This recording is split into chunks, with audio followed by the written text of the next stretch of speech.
And now I get the honor of briefly introducing Anna Zivarts, who will then introduce our other speakers. Anna Zivarts is a low-vision mom, non-driver, and the author of When Driving is Not an Option. Give it up. Let's do it.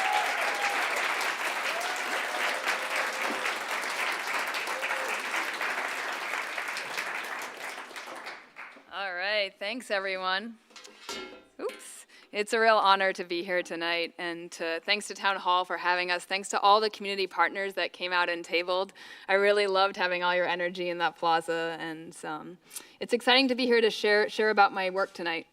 Many of you probably know me from my work at Disability Rights Washington and the Disability Mobility Initiative, but I'm here representing myself tonight and not Disability Rights Washington. And I'm here to talk about my new book with some wonderful friends, Tanisha and Barb, who are both featured in the book and are also wonderful activists and advocates as well. So I want to start, first of all, just with this question, thinking about who you know in your own lives who can't drive, can't afford to drive, are too young to drive, maybe are aging out of driving. And just thinking about, in your own families, in your communities, on your street perhaps, in your neighborhoods, as part of your community organizations that you belong to, reflecting on this for a moment.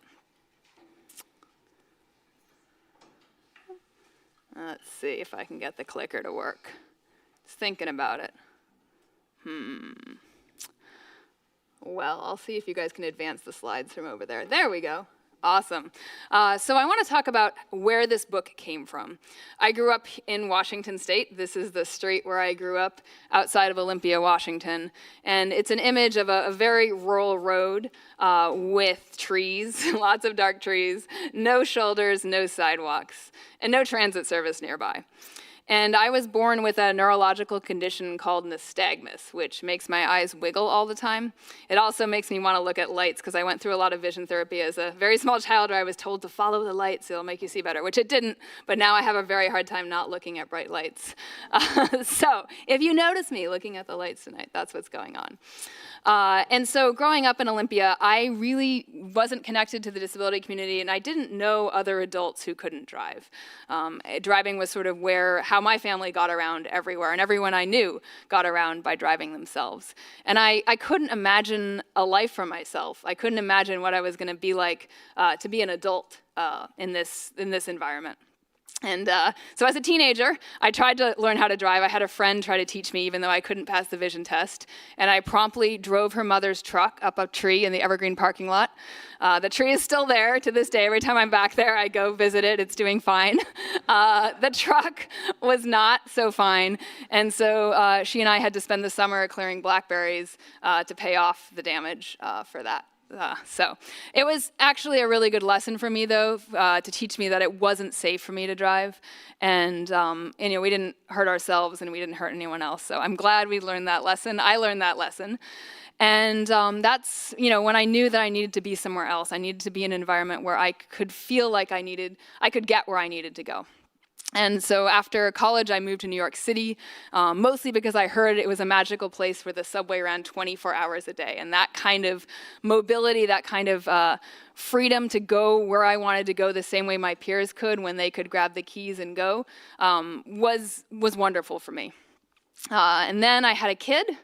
And I decided I needed to be back closer to family. And so I came back to Washington State about 6 years ago. And it's been wonderful to be back in the place I grew up. I started working at Disability Rights Washington, and right away I started to meet so many other people who couldn't drive and couldn't afford to drive. And that was really a sense of community for me, and inspired, I think, this work, because it allowed me to see that I wasn't alone and that there are actually so many of us out there that don't have the privilege of driving. And so, let's see if I can, there we go. So who can't drive? How many of us are there really? The reality is that it's almost a third of the population. About 30% of folks don't have driver's licenses in the U.S. In Washington State, we were able to get some research funded that was conducted by Tool Design, and they showed that 30% of our population are non-drivers. Similarly, in Wisconsin, the DOT there did research and found that 31% of the population are non-drivers. We don't have really good national professional research on this, but we think that between at least 30% of every community can't drive, can't afford to drive, and that includes people like me who are disabled and can't drive because of our disabilities. It includes people who can't afford to drive. Cars are increasingly expensive. It includes young people who are too young to drive or don't have a license yet, and it includes people who are aging out of driving. And altogether, there's a lot of us. And so those are the stories that I write about in my book, and I want to talk about some of those stories now, and as I bring up Tanisha and Barb to share their stories and how talking about non-drivers can be a powerful tool for moving towards communities that are inclusive for everyone. So I'm going to bring up Barb and Tanisha. You guys can start making your way to the stage while I read your intros. Let's see. So another thing about my vision, and I used to be really self-conscious about this, and I'm working on it, but I have to hold things really close to see them. And in middle school, I used to always get dinged in presentations because I wasn't making eye contact with the audience, but I have learned that that's okay, and for me to be able to read things, this is how I got to do it. So Barb Chamberlain is the Director of Active Transportation Division of the Washington State Department of Transportation. She is a longtime proponent of active transportation safety, equity, and accessibility, previously serving as the executive director of the nonprofit Washington Bikes. Welcome, Barb. And Tanisha Sepúlveda, yes, is a program coordinator for Empower Movement Washington, a coalition of BIPOC and disabled mobility advocates supported by Disability Rights Washington and Front and Centered. And welcome, Tanisha. And before I turn it over to you guys, I just wanted to also give a visual description of some of the images on the screen right now, or some other non-drivers whose stories are featured in the book and are just going to join us for this conversation with their images. So we have Erica, who's a power chair user. She's sitting in front of a Link light rail train in Seattle. We have Abby Griffith, who's a blind transit rider in the Vancouver, Washington area, and also she works with the Portland Transit Riders Union now. And then Ian Mackey, who's up in the peninsula in Washington State, who's a power chair user and leads wonderful outdoor adventure, inclusive rides through his nonprofit, Ian's Ride. So you can read about their stories in the book, but now I'm going to turn it over to Tanisha and Barb, and I'm going to join you guys over here. All right.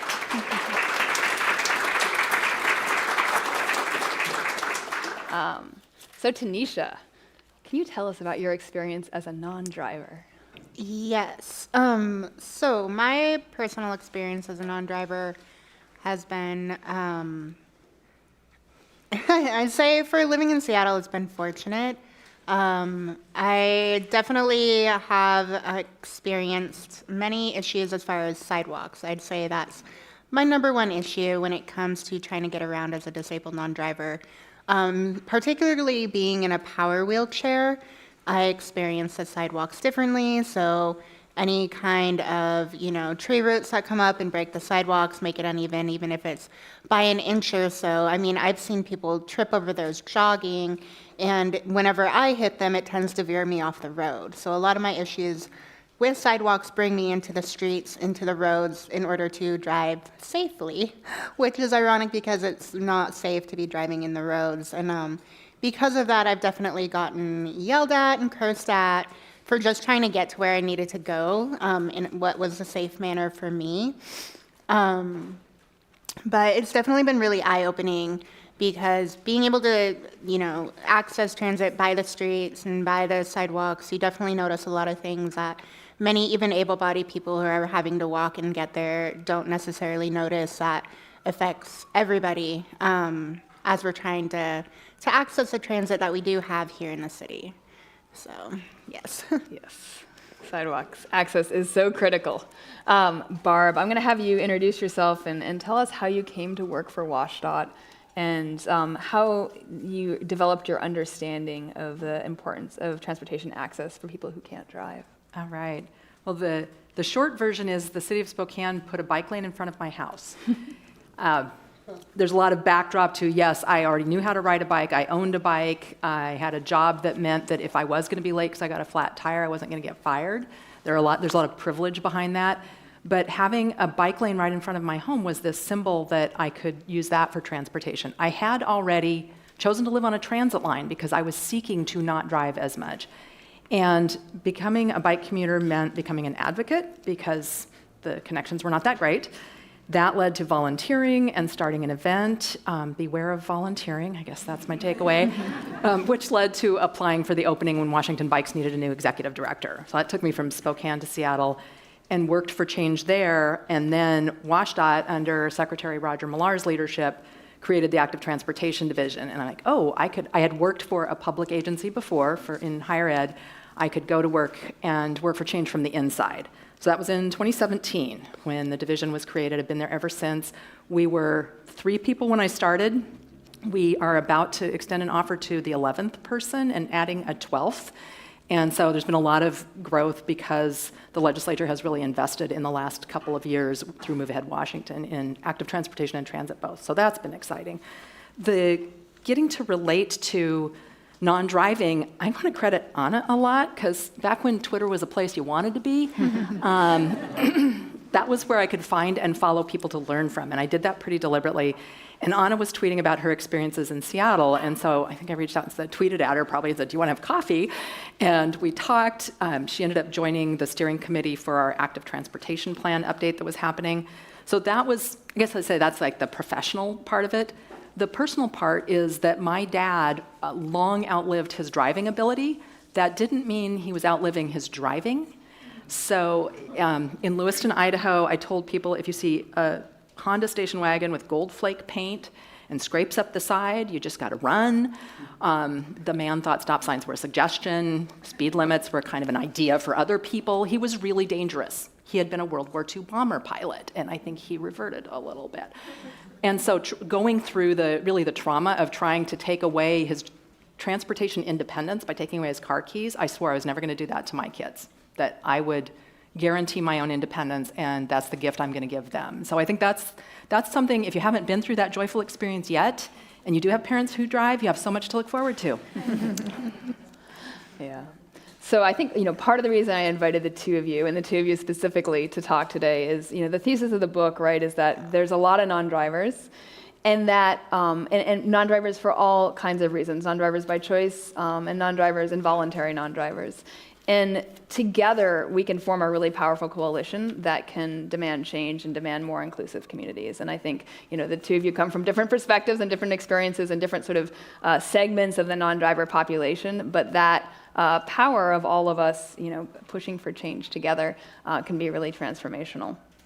So Tanisha, I wanted to ask you about the non-driver seminar, what it is, and what are some of the biggest barriers that you've heard from folks who are involved with the seminar as far as their access to community? Yeah, so the non-driver seminar is a 5-month series that was put on by Disability Rights Washington, Disability Mobility Initiative, and Empower Movement Washington. And it's 5 months from January to May, so it'll be ending at the end of this month. And it was a place where we created a space where disabled advocates could learn more about the transportation industry so they could be able to make better informed decisions when it comes to their community, their city, and their county, as far as, voting and everything goes there. We had about 20 plus disabled non-drivers who are from across Washington state, and we have different presenters every week going over different topics around transportation issues like policy changes, land use, frequency, transportation data, and more. And having people from all over different parts of Washington state, there are definitely a few things that were brought up that we noticed as far as lack of ability to access transit. And for many of the people who are in more rural areas, it was just a lack of service altogether. There's not only very little frequency, but also frequency that doesn't really range within a manner that allows people to A, have employment, or B, really have a quality of life outside of 9 to 5 p.m. And as we all know, even now, there's plenty of things that go on that people should be involved in that happen after 5 p.m. And in particular, the voices of people, especially disabled non-drivers, that should be heard, and in spaces like these in which they wouldn't be able to access if this was out in those rural areas. Another one being one that I mentioned is sidewalk and sidewalk connectivity. Granted, there are a lot of places even within the city that have, particularly okay access to transit, but being able to access those areas, the sidewalks stop, they end short, there's no curb cuts, or the curb cuts are just built in a steep way that haven't been renovated up to new ADA standards that become inaccessible. And another big one that we noticed is like where it comes to paratransit, that there's a lot of driver training issues or just a lack of like comprehensive driver training, especially with the disabled community and intersectionally people of color and other like underserved communities. And so I think those were like three of the big ones that kind of stood out amongst our cohort and the participants that were involved. Thanks. Yeah, that connection between, I think, access, paratransit, transit, sidewalks. These systems are often managed separately in different departments and different agencies, and how do we create connections that actually work for people to be able to get where they need to go? And I wanted to ask Barb, what are some of the things that WashDOT is doing to integrate sidewalks and transit and those and see the importance of those linkages and access? We've had a lot of opportunities recently, and I will say I sometimes describe myself as an advocrat. So yeah, I'm a bureaucrat, I work for a state agency, I am advocating inside the agency, and if I'm an advocate, that's fine. People working on highways must be advocates for driving, right? So I don't think it's wrong to say that I advocate. We've had the chance, though, as public employees, to partner with advocacy organizations coming and saying, these are needs, how can we meet these? And so we really partnered early on with ANA and Disability Rights Washington and the Disability Mobility Initiative, and with Front and Centered, both interested in how we could better understand what's happening with transit, where the gaps are, and specifically sidewalks. So there's been efforts to get a couple of successful provisos so that the Public Transportation Division led on a study of frequent transit service. What are the gaps? So looking at both kinds of things, where there's zero and where there's not often enough. And Anna mentioned other work that has happened along those lines as well. In that same vein, we worked with University of Washington with Dr. Anat Caspi and the Taskar Center, and crafted the proviso that now has funded sidewalk data collection statewide. And this is huge. This is every jurisdiction. The wonkiest thing I talk about probably is asset management data. We don't know. Nobody really knows. Ask any city or county, do you really know how many linear feet of sidewalk you own and what condition it's in? And the answer is no. I can just tell you now. The answer is no. They're trying, but it's not up to date and it's not complete. And that's a lot of data. And so to get that together, then we will have more of a sense of where there isn't a continuous network, and we can overlay that with transit service routing information and say, where should we start? If we're going to fix things, we fix them first to work on transit access. So a lot of partnership there. I will also point to the work we're doing right now, and just look ahead to an opportunity to comment that we're updating the Target Zero plan. That's the Strategic Highway Safety Plan.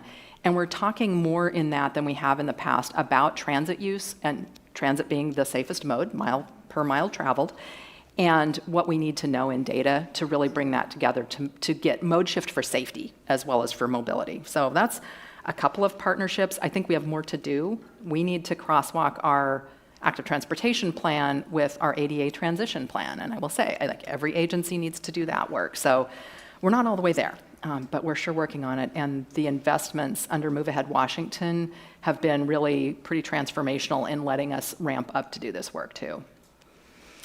I want to build off what you're saying around Vision Zero, Target Zero, and what we've seen is, in Washington State with the increasing number of pedestrian and deaths of people outside of vehicles using our road. I think there was even more disappointing numbers that came out recently. And I think, as much as we try to find solutions for that and wherever we can, one big area that I'm really interested in exploring, and I think it connects so much to many of the other challenges we face as communities as far as housing affordability and transit access, is land use. And how can we think about, land use as part of what we need to be doing to address the crisis we have with safety. What does it mean to reduce the distances people need to travel, the speed they need to travel at, and make the places we need to go closer? So I wanted to ask Tanisha about your experience living somewhere with transit, how that shapes your life compared to living somewhere that doesn't. Yes. So a little bit of background there is I grew up middle school, high school, formative years in Hot Springs, Arkansas. So high school, alma mater of Bill Clinton, if anybody knows. Definitely not a town that had transit. I think by the time I was getting ready to graduate high school, which is 2008, they were just getting a bus. A bus.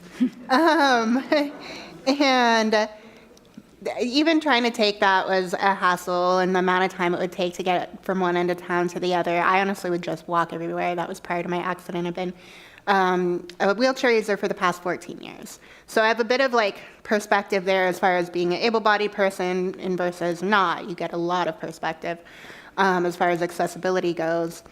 And living somewhere that wouldn't, me and this, if I were to live there now, I would have to have a van to get around. Or, I'd be riding either on sidewalks or in the street, knowing me.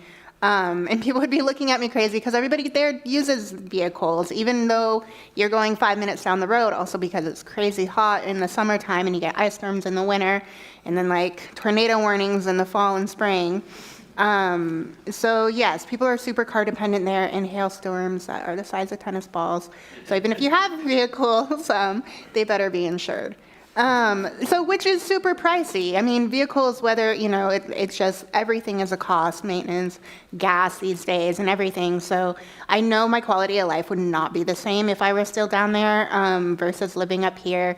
I do feel very fortunate that when I became a wheelchair user, I did live in downtown Seattle. And was able to access a lot of transit and be able to get around to the places I needed to go, which were pretty much in Seattle. And being able to, even, in the city, in downtown, the curb cuts are pretty good along the main roads and everything. And so I could get to my appointments and everything on time. And I just know that wouldn't be a possibility if I lived somewhere more rural. And that even means outside of the city of Seattle becomes more rural. So as far as transit goes. But yes, it definitely was very eye-opening and makes me feel fortunate to be somewhere that has a pretty good transit system. While you're going on it, I want to have you keep expanding on what it means now that the cost of housing has gone up so dramatically, and what that means for accessibility. So, like I said, I live downtown, right downtown, 8th and Minor and Stewart, whenever my injury occurred. And not too long, doesn't feel like too long, 10 years ago, a decade, I had to move out of the city. So even prices then were going up, and finding accessible housing in the city of Seattle is worse than finding a needle in a haystack. When people have accessible, ADA accessible units, they don't move out. Wait lists for these types of things are years. I don't know exactly the realm around if somebody has to be with a disability to get an ADA unit. Granted, there's a lot of people, even aging in place, where you want a place where you can grow older without the qualms of having to possibly move in whatever age. Moving's a hassle at any age, so we don't want to plan for that. But when you look outside of the city, not only are you, A, probably going to get cheaper prices, but B, you're also going to get less access to transit. Fortunately, I was able to move to West Seattle, Southwest Seattle, Highland Park area, and very fortunately, this was a big reason in picking this place, was because it was between bus lines. because not having a car, not being able to drive a car, it wasn't an option for me to live somewhere that I wasn't also close to transit, because especially then I still had many more appointments, getting to school, and just having a life, which, we all deserve to do, especially in such a beautiful city. It just wasn't feasible. So now, even when I was looking at apartments these days, the prices are crazy. The square footage of apartments has gone down. Just trying to move anywhere that does have ADA. I've never lived in an ADA unit. Like I said, I'm fortunate enough where I can make it through a standard door frame of 28 inches or so. If I was slightly wider, which isn't hard, I wouldn't be able to make it. I wouldn't be able to live. It would reduce the amount of apartments I could live in probably by like 80-90%. Because the standards for Washington are more than the national average, but for apartments, multifamily housing, it's 5% of units have to be ADA required, or ADA accessible, which those get scooped up in a hot second the moment, apartment buildings are built. And the prices even then, what are you looking at for like a one-bedroom apartment? $1,400 plus, and that's for maybe 500, 600, 700 square feet, tight corners. Things just aren't built to last also. Things aren't built for the future in mind, and especially with Seattle being like all about sustainability, to me, hand in hand, sustainability and accessibility have to go together, because if we're going to build things to last for generations, then it should be welcoming to the entire community for generations. Otherwise, we're leaving out a massive part and an important part of our community, and that includes people who are aging in place as we all get older. That's inevitable. I never was, expecting to have a disability. Life's unpredictable. You can have everything planned out, and everything can change in the fraction of a second. And that also doesn't mean like your family members. Who knows, if somebody's going to be born with a disability. Like, our communities should be made to be accessible, and the fact that it's so hard to find housing that's near transit, either transit needs to move out more into the neighborhoods where there is accessible housing, or we need to bring more accessible housing into the city, and honestly, it should be both. That's it.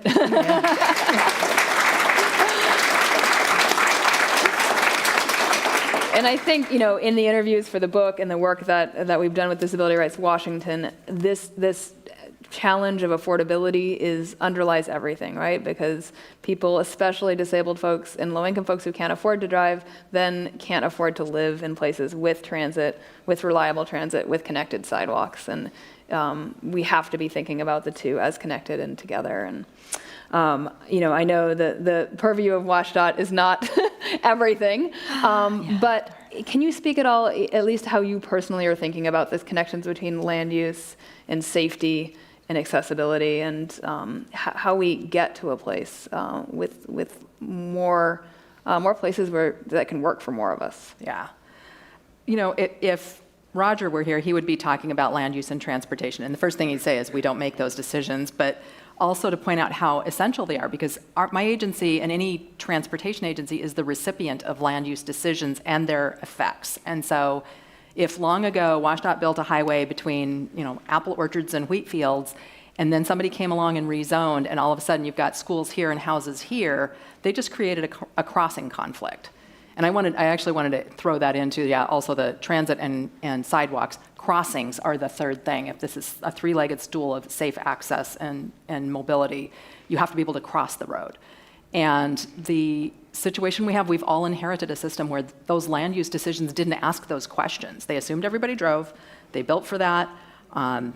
Sure, you can do that, but can you actually cross the road? And if you don't have the frequency of service and that bus is coming once an hour, I used to be a divorced mom with a couple of kids, and I biked as much as I could to not have to pay for gas. So that was like, I could drive, but I couldn't afford to drive.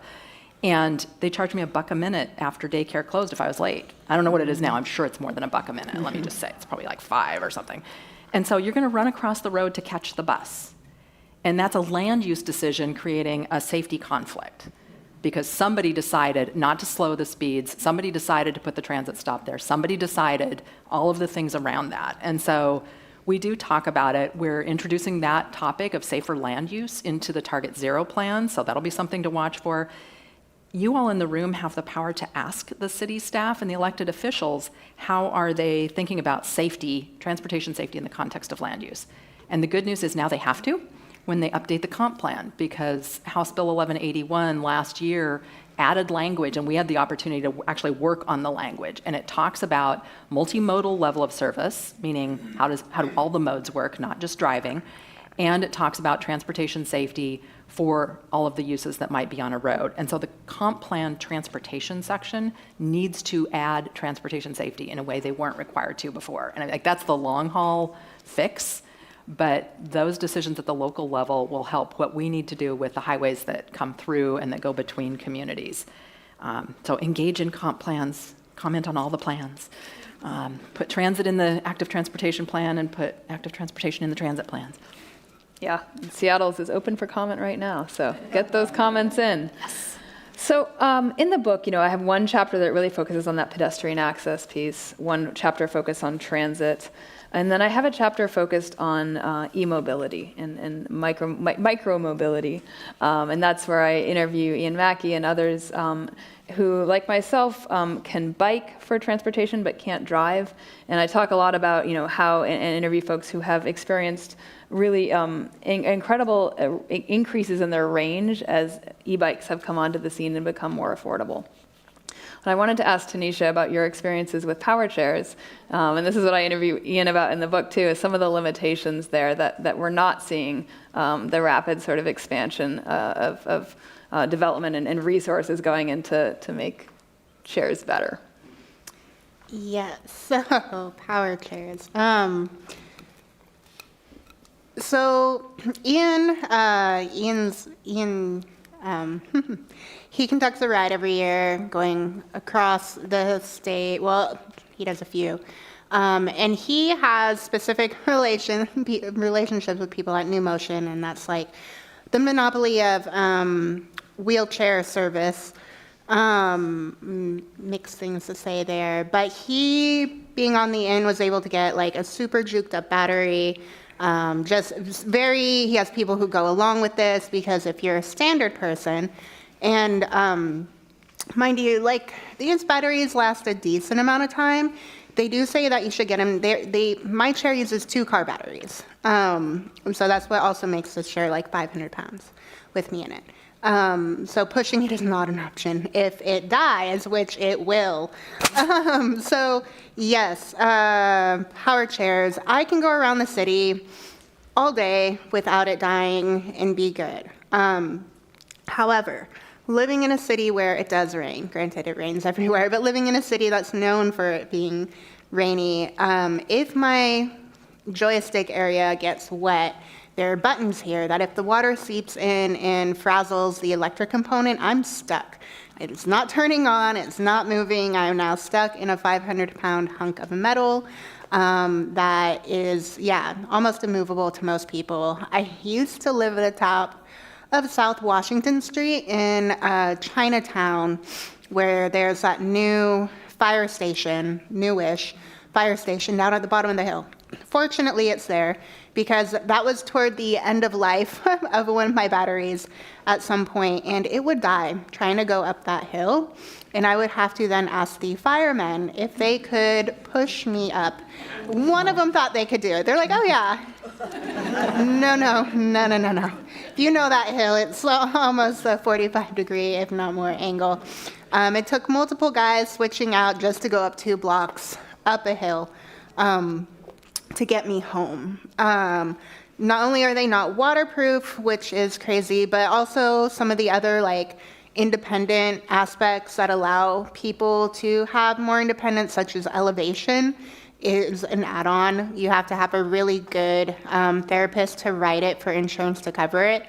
I couldn't even get it covered back in the day for me, and I'm like, well, this would increase my independence going to grocery stores, being able to access things at the top shelf, not having to ask people. I could just scoop it off myself. And once I got a new chair, that was like kind of included. We still had to write for it. Having handlebars in case I needed someone to push, $300 add-on. Hang stuff on there as well. fortunately was able to get, you have to justify with insurance why these things are necessary. And having to justify for all these little things just really feels like, yeah, very demeaning, very like inhumanizing, or just where it's like, why am I having to justify for simple quality of life, like independence kind of things? These chairs could last, could last a lot longer, have much better battery power, have better batteries, and just the whole waterproofing aspect you would think would be better as well. As far as power chairs go, not to mention, just the other kind of chairs that are involved. There's like certain tie downs for hooks that some of them don't have that, are fortunate now that with buses that are able to hook on and hold it in place, because before bus drivers would hook to like the backrest, and if the bus stops, nothing's holding, this backrest will come off with enough force. You need to hook it onto the base, because the base, that's again where like the 500 pounds comes in. But there's many improvements that could be made. I definitely don't want to sound like I'm complaining too much, because there have been improvements. Like since then, I have like a USB charger for my phone and stuff, which is cool. But if we could just, yes, have things that are better equipped for being outside, because we in wheelchairs do go outside, and being able to enjoy our communities like anybody else would be really helpful, especially getting around and having multimodal types of streets that are also made for access. That's it. So I'm going to ask Barb about that part. So how do we, and what is changing at WashDOT? What are things we can look forward to as far as having more connected communities, more complete streets? What are some of the pieces that you are hoping to move and are moving and anticipate for the future? Yeah. Well, I keep talking about Move Ahead Washington because it did move us ahead in more than one way. And one of the things it did was add a complete streets directive to my agency, and written in such a way that we have to examine it in any project that's $500,000 or more. And now we've moved forward. We had to go back and reevaluate projects that were not yet in design that were now going to be subject to this. So I will say it took some time to get the pieces in place, to rescope a bunch of projects and it's a big agency and it's working statewide. It took some time. But we have processes in place now. Celeste Gilman, who's on my team, I want to shout out to all of my team, and a couple of them are here tonight, but Celeste got named by Smart Growth America as a complete streets change maker. And that's because she really took that policy and process package and worked with the whole agency on what are the things we need to change first, second, third. You can't change it all at once. And so we have whole new procedures in place for screening projects. We have an update to our design manual that's phenomenal. It has a protected bike lane thing written into the design manual that was not there a couple of years ago, and moves towards all of the things we put into the active transportation plan around level of traffic stress, around talking about connectivity and safety. So we've got a lot of the pieces in place, and we've got a team in every region that's looking at all of their projects. The thing we're waiting on, honestly, is the money, the funded projects. Because one of the things I didn't know before really thinking more about transportation policy is the legislature gives us a budget and they tell us you will build that thing and here's the money to build that thing. That's not like me at home saying, well, do I want to buy yogurt or ice cream? I will change the money over from my yogurt account to my ice cream account. It's, you got a yogurt account and there's no ice cream for you. I'm really sad now that I chose that description, but that's how it works. So, and I love yogurt too for the yogurt eating crowd, but we get line itemed. And it is not changeable. It is a specific color of money for specific kinds of projects. So we need to have funded projects that we can apply the complete streets principles to. And for us, the majority of that is going to be our preservation projects. It's not the big shiny new. It's, are we going to come through and rebuild a road? And while we are rebuilding it, we get the chance to talk to the local agency, to understand their plan. Where are they expecting to bring a trail or a bike lane in? So we're going to need a crossing. Very big on the crossings. How can we be part of that local network in a way that we weren't in the past? So we have the pieces, we need the money. This is really a show me the money kind of moment, that when we've got that, then we can begin to deliver more of those projects. But we have so many pieces in place, and we did, I would say, an amazing amount of change for a large agency in just a couple of years to have new procedures, new design manual, people learning how to think about complete streets. They didn't get it in engineering school. So if there are any engineering profs in the room, you can update your curriculum, because we need that it feels we're so close.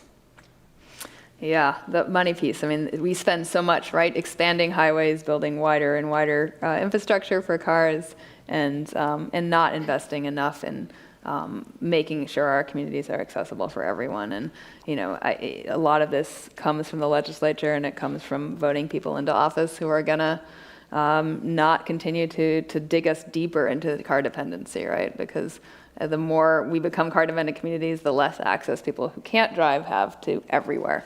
And so the Complete Streets work is starting to repair, right, those mistakes that we've made for the last 100 years. But it's going to take a lot of time to get there, to get to places that really work for all of us. So I want to ask, we're going to go into our Week Without Driving challenge in a moment, but I want to ask Tanisha to just talk real briefly on why it's so important to have people who are non-drivers, and particularly involuntary non-drivers, people who aren't have less options out there for mobility in the room, in these places where decisions are getting made around transportation funding, transportation policies. Why does that matter? I think as an example, we can probably look towards the first levy proposal that the mayor put out, and seeing that it was still very car-centric. I mean, building transportation in general seems to be very car-centric as far as like the way the roads and everything are structured. And so I think the more we have people who are non-drivers, and especially disabled non-drivers, the more not only perspective we get, but like just the more important on the ground issues. Because everybody uses sidewalks, whether you drive or not. And so just having these voices amplified and being able not only to be heard, but to be seen, and just having that perspective in the room is so important. And not, just one person in a wheelchair. We're talking like different intersectionalities as far as multiple types of disabilities, multiple types of involving people of color, involving women, involving the unhoused community. Like all of these people bring different perspectives that especially from experience, that you just wouldn't get unless you either know somebody very closely or live that personal experience. And so I feel like when these decisions are being made for a community as a whole, that means involving every single member of that community in some way, shape, or form. And that, and without that, we get what we have gotten, which is very able-bodied, car-centric means of getting around, which just isn't what I believe our city is like, and in cities in general, places in general, just shouldn't be built that way anymore. They were designed to be that way, and we can design them to be better, and we should, and that takes perspective and our voices being heard. Exactly. So this is a great introduction for the Week Without Driving Challenge. So the Week Without Driving Challenge is a challenge that we started at Disability Rights Washington in 2021. And then last year it became a national challenge in partnership with America Walks. And so the idea behind the challenge is that you spend 1 week, if you're taking the challenge, you spend 1 week trying not to get around driving yourself. That doesn't mean you can't get rides. We know that for much of our country, and especially in more rural and suburban areas, driving or being driven is really the only way you're going to get from point A to point B. But the intent is, well, rather than you driving yourself, ask someone else for a ride. Ask a coworker, ask a family member, ask a friend. If you do have the option to walk or bike or roll or take transit, try those things. And it's not just for your commute trips or trips where, the transit is running frequency because it's peak transit times. Really trying to do it for every trip for the week. And we recognize that, that isn't necessarily possible for everyone, but it's those moments of failure that actually sometimes provide the most insight, because it's the moments where, you can reflect on how would someone who didn't have the option of driving, what would they have done in this situation? What would they have had to give up? What favors would they have had to ask? Would they have had to spring for a super expensive ride-hail ride if that was an option where they lived or an accessible option for them? So that's the idea behind the challenge. And I know Barb has joined us in the challenge previously, and so I wanted to ask your perspective as someone who works at an agency and who's a leader. What did you gain, and what have you gained in participating? Well, I think I sort of cheated because I had already lowered my barriers to not driving pretty deliberately, as I mentioned. But I want to acknowledge the privilege in that, because one of the things that made me what helped was make me think about, why is this easy for me? It is easy for me because I could afford a house in a location with transit service. It's easy for me because I could afford an e-bike. I have multiple bikes, but I like my e-bike best. It's easy for me because I telework and I have flexibility in my work. I'm not going to be dinged and lose salary or my hourly wage if I show up late for something. I do have a driver in my household. We're a one-car household, but we can afford to own and operate a vehicle. So you put all that together and line it up, and then you add in, my kids are adults and my aging parents are gone. I don't have any caregiver responsibilities. So everything that was relatively easy for me is going to be hard for somebody who doesn't have all that lined up. And I think that's the aha, is why was this not that hard? Because I've planned for it, but I also have all of those things going on. What it also did, I would say, is give me the opportunity inside the agency. Roger does this. He genuinely walks the talk. He walks to the WSDOT headquarters from where he lives. But he put the word out inside the agency, hey, can some of you do this? Who's going to take this on? And having that from the top, and it's not just the active transportation division saying, hey, people walk and roll for transportation. It's people. It's all kinds of people. That's been a real opportunity, and we'll get more and more people participating every year. I don't know my numbers from last year, but we're going to increase them. Yeah, so we are going to ask you all to reflect, and Barb just modeled that reflection. And I know for many of you in this space now, you haven't previously participated, but it's thinking about if you were to join us this coming year, and the challenge is taking place September 30th through October 6th. There's a website, weekwithoutdriving.org. You can learn lots about it on there and sign up. But if you were to participate, we have a couple of reflection questions. And as we open up this reflection period, we're going to ask folks to come up and sort of reflect on if you have participated, your previous experience, and if you would like to participate or would like to think about participating, reflecting on these questions. So what were the biggest barriers and gaps you anticipate? Are there any activities you would need to give up because they will be too difficult or unsafe? If you would need to drive, what did that choice help you understand? If you wouldn't experience many barriers, why? And this is what Barb reflected on, right?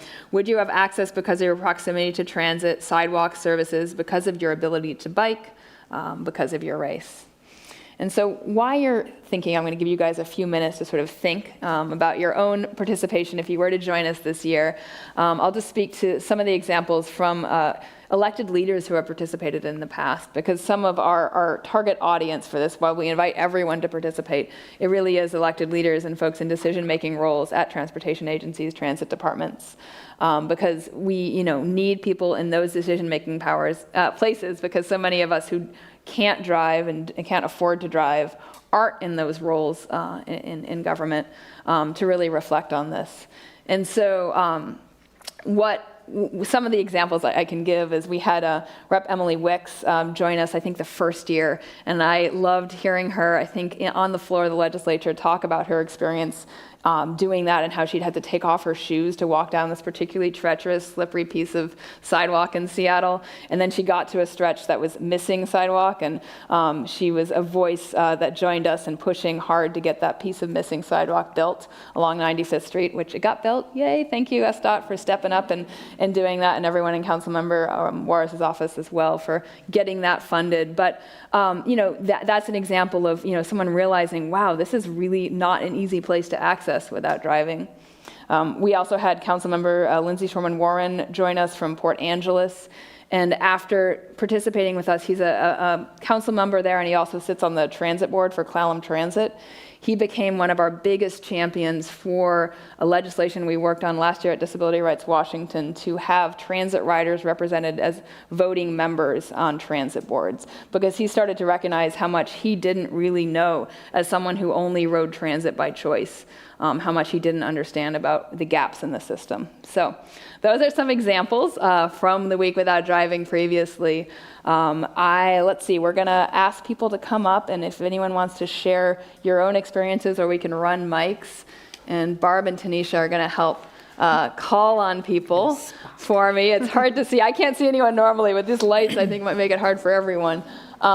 If you'd like to reflect on what your experience has been or would be like participating in Week Without Driving? Should have done prizes at the end. I'll call you first just to start. Wonderful. It's not. I'm Allison. Is that close enough? There we go. Yep. Okay, I'm a lot like Barb in that I'm privileged and I actually live on this area. And I got rid of my car after I retired from UW, yay, which I did ride the bus too, generally. So one thing I never really thought about is taking my pet to the vet. And I called a Lyft or Uber driver to take me 3 blocks. So I might need to get a baby stroller. I see people with their baby strollers. So that's one thing. And also I see people with broken sidewalks. They sometimes just paint it so you don't trip on it, but that's not going to help a wheelchair driver at all. Yeah. So is it the city that has to fix those, or is it the property owner? That is a great question. It is the property owner technically, Well, but there's not a lot of enforcement that happens there. And so the city has been sort of beveling them and shimming them as a temporary stopgap. But we are hoping to change that at Disability Rights Washington. Okay, another thing, and I hate to kind of say this, but one of the newer apartments, I got an ADA unit, which is basically it's wider, and the washer and dryer on one level, but it's at the total end of the hall. Maybe there should be a law like you got to be within a certain distance around the elevator. And there's also a lot of old buildings here that you could rent a lot cheaper, but they don't have elevator. Yeah. So maybe the state would want to fund some renovations for elevators in older buildings. Yep. And I wish the Sounder would go to Tacoma and Olympia more often, because I want to go places. Yes. And I get back. And one of the best things I never really thought about, too, is like, if you go out drinking or something, it's better to come back on transit. Yeah. Awesome. Thank you. So if I could add something to what Allison just said, she just described the curb cut effect. And that's a term many of you are probably familiar with, but that is that when we design in a universal design way, we're helping everybody. And so having transit service to get you home safe and sound after a night on the town can be great for drivers too. Don't drive to the bar. Why do bars have parking lots? Let me just ask you that question. So having more frequent, reliable transit service means people who could ride it by choice have that choice. They're not going to do it if it's only running once an hour. And so that's another element of, for me, transit and safety coming together to really help everybody. Oh my gosh, and we need better transit to Olympia. That's been a pet Yes, peeve we of mine. do. My folks still Yes, live we down do. there, and it is impossible I'm to on get down Amtrak there. to Olympia tomorrow morning. Yeah. To Olympia. Olympia Lacey out in the middle of nowhere, still Yes. an hour bus ride anywhere Yes. else. All right, anyone else want to share? Anyone else brave? And you don't have to be a non-driver. It could be about your own, if you were to do this challenge, what would it be like? Come on, yes, encourage with applause. All right, thanks everyone. You all know, I love to ride my bike for transportation. I'm lucky enough to live in a transit-rich area of Seattle. We're a one-car, one e-bike household, but I have 2 small children, and one is under a year old, and here in America, there's not a safe way, or doctors don't recommend biking with your child until they're at least 1. And, in my life, I've gone, periods of feeling more or less car dependent, and right now I really feel like we need to have a car. And so I think for me, a week without driving, I would just be like isolated from childcare. It would be very hard to like carry all the stuff that I carry around. It'd be very hard to run groceries with 2 children or go get groceries. I've pumped in my car. The way we've set everything up around car dependency, I'm really, really feeling that right now. And I think there'd be a lot of times I would probably fail or have to call a friend. And that's really hard being an advocate and wanting to kind of live my values and feeling really kind of stuck to the system that we have. So, Thanks for sharing, Kelsey.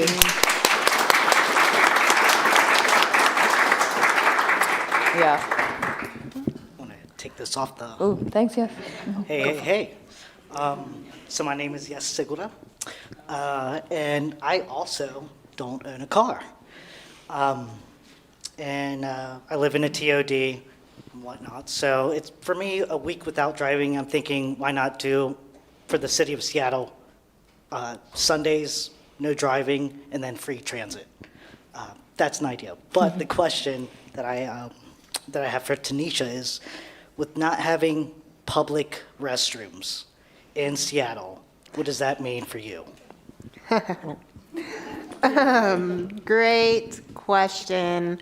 My colleague Amara, sitting over there, and I have talked about this before, about the lack of public restrooms. And I was jokingly getting off the light rail at the Westlake station and having to take the elevator up. And I'm like, well, the smell in here is a result of not having public restrooms enough around Seattle. And so for me, that just means like definitely I either have to go in and bug businesses, which is already uncomfortable because a lot of them don't have ADA restroom stalls, and there definitely needs to be more ADA stalls in general when bathrooms are built because people like to just hang out in those stalls. And not having that access to privacy, especially when urgent. I mean, I myself, I have a catheter, so I get the freedom, I guess, of if I have to, like, I will go by a bush, like, because there's not, and that's like, nobody wants to do that, because there's not public restrooms in the city, and you have to, and also the city, most places that do have restrooms tend to shut down early, and by early, I mean like 8 o'clock.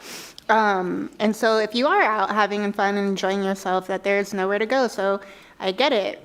All the elevators downtown smell like urine. And if, our city did a better job at having better public restrooms, then I feel like that would be much less of an issue. Oh my gosh. Thank you. Here, here. Yeah. I let my kid pee pretty much anywhere because it's so impossible to. That's like combination of what Kelsey said. With a little one, it's just like they're not going to hold it. They're really not. So I was told we're supposed to wrap things up. And so I think we're going to end things here. But you can talk to us afterwards individually.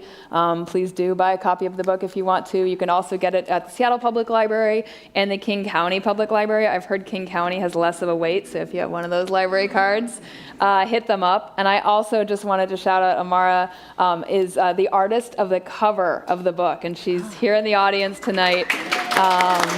And yeah, it's so exciting to have a cover that I could really stand behind and be excited about. It took a lot of negotiation. Oh yes, it's up there, yay! And I think it really speaks to what the book is about. So thank you, Tanisha, thank you, Barb, thank you, Town Hall, thank you, community partners. Have a great evening. Everyone get home safe. Thank you.